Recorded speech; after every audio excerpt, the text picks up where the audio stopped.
ಚೆನ್ನಮ್ಮ ದೇವೇಗೌಡರು ತುಂಬ ಹಳ್ಳಿಯಿಂದ ಬಂದವರು.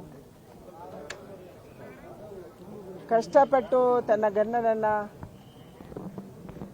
ರಾಜಕೀಯಕ್ಕೆ ಬರೋದಕ್ಕೆ ಪ್ರೇರಣೆ ಕೊಟ್ಟರು. ಇವತ್ತು ದೇಶದಲ್ಲಿ ಗುರುತಿಸುವಂಥ ಒಬ್ಬ ನಾಯಕ ಆಗಿದ್ದಾರೆ. ದೇವೇಗೌಡರು ಪ್ರಧಾನಿ ಕೂಡ ಆದರು ಅಂದರೆ ಅದರ ಹಿಂದಿರುವಂಥ ಶಕ್ತಿ ಅದು ಚೆನ್ನಮ್ಮ ದೇವೇಗೌಡರು. ಇಷ್ಟೊಂದು ವಿಶಾಲವಾದಂಥ ಪಾರ್ಟಿಯನ್ನು ಕಟ್ಟಿದ್ರು, ರಾಜ್ಯದಲ್ಲಿ ಆಡಳಿತವನ್ನು ನಡೆಸಿದ್ರು, ಕೇಂದ್ರದಲ್ಲಿ ಆಡಳಿತವನ್ನು ನಡೆಸಿದ್ರು, ಇವತ್ತು ಕುಮಾರಣ್ಣ ಆಡಳಿತ ನಡೆಸ್ತಾ ಇದ್ದಾರೆ. ಇವರೆಲ್ಲರಿಗೂ ಪ್ರೇರಣೆ ಚೆನ್ನಮ್ಮ ದೇವೇಗೌಡರು ಆಗಿದ್ದರು. ತುಂಬ ದೈವ ಭಕ್ತರು. ನಾನು ಇವರ ಮನೆಗೆ ಬಂದಿದ್ದೆ ಹಲವಾರು ಬಾರಿ.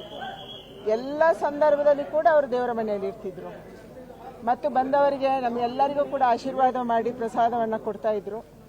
ಕಳೆದ ಚುನಾವಣೆಯ ಸಂದರ್ಭದಲ್ಲಿ ಕೂಡ ಅವರ ಆಶೀರ್ವಾದವನ್ನು ತಗೊಂಡು ನಾನು ಹೋಗಿದ್ದೆ. ಇವತ್ತು ಅವರ ನಮ್ಮ ಮಧ್ಯೆ ಇಲ್ಲ. ಎಲ್ಲರಿಗೆ ಅಮ್ಮನಾಗಿದ್ದಂಥ ಚೆನ್ನಮ್ಮ ಇವತ್ತು ದೇವರ ಪಾದ ಸೇರಿದ್ದಾರೆ.